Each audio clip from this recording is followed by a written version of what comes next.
You are selfish. You are selfish. What do I mean by this? I mean, you're selfish. It's pretty self-explanatory. We all are. Every single one of us. The illusion of selflessness inflates one's ego. What do I mean? Let me go deeper. I want to change the world. I want to build schools, hospitals, different organizations that share resources across the planet. That's a selfless act. It's about contribution. It's not about the money. It's not about me getting anything from that. It's about me giving to people, contributing to people, and building to people. Why do I want to do that? I want to do that because when I see people suffering, it hurts. It makes me cry when I see people in poverty, dying of starvation, dying of dehydration, no resources to look after themselves. People suffering in depression and trauma and really down, that don't understand how their mind works or how to process emotions. It makes me sad, deeply so. So because it makes me sad and I don't want to feel sad, I want to contribute to them and I want to help people. Are you with me? I want to build these things to give to people because it makes me feel good when I see people happy, when I see them positive. That's selfless. Yeah, it's for them, but it's because it makes me feel good. Or it makes me feel bad when I see the poverty in the world and I see the pain in the world. And I don't want to feel bad. I want to contribute. I want to do something about that. That's all for me. So when we have this false sense of selflessness of, like, if I was going, yeah, I'm going to build these schools and it's all about me giving to other people and I just give so much and I just give. It's like, cut the bullshit. Cut the bullshit. You give because you feel good when you give or you feel bad when you don't. It's about you. You're selfish. Own it. Own it. All selflessness is rooted in selfishness first and foremost because we're perceiving through the eye. We're perceiving through the self. We're perceiving through the ego.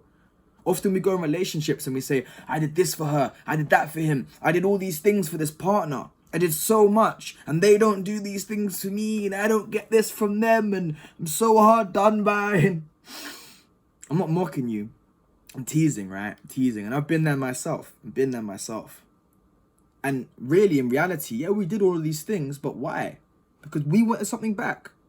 We wanted them to stay in our lives. We wanted them to give us love. We wanted them to give us back the same things. We did those things because it made us feel good for contributing to them.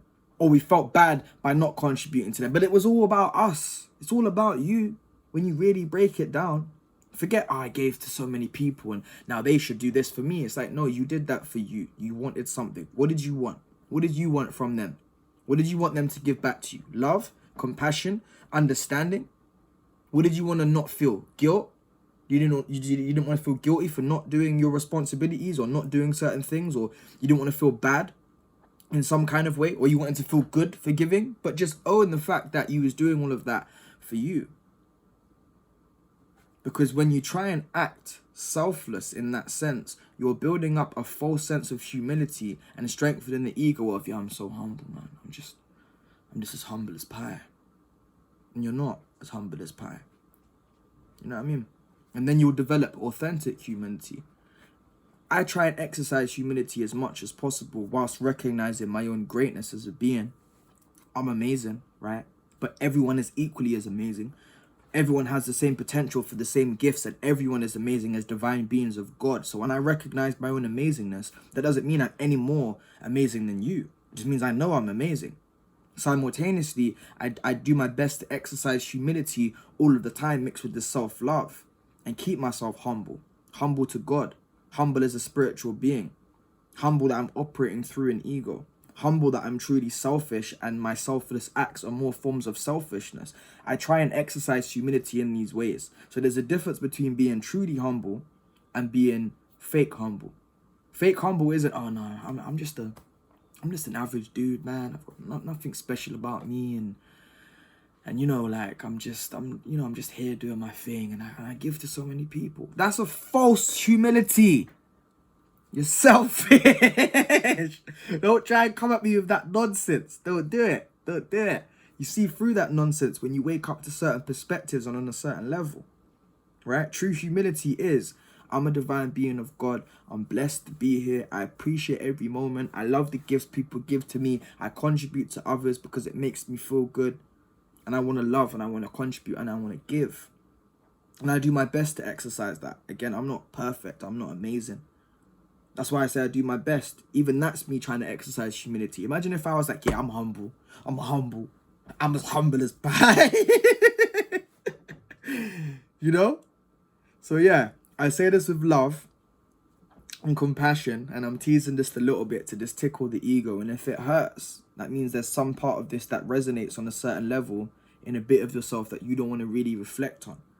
When something is triggered inside you, it's often because what's triggered is true. Like if you tell me now I'm a piece of shit, or you tell me I'm ugly, right? Or you tell me, and I'm not just mean physically, because my beauty radiates from within, not in the way that my avatar physically looks.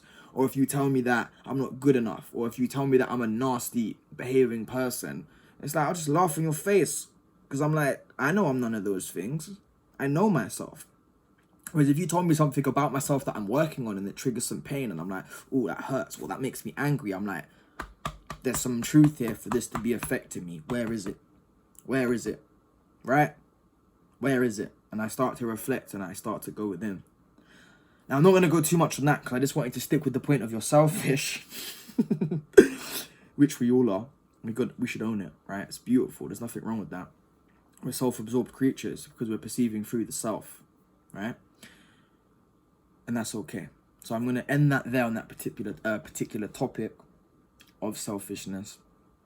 If you want to book a free consciousness coaching consultation with myself, send me a message and we'll get that booked in. I give a free consultation to show what it is that I do in detail, because as a consciousness coach, which is just a label, or someone that delivers consciousness coaching, which is based about helping you to help yourself to become conscious of self, right? Guiding people through that process.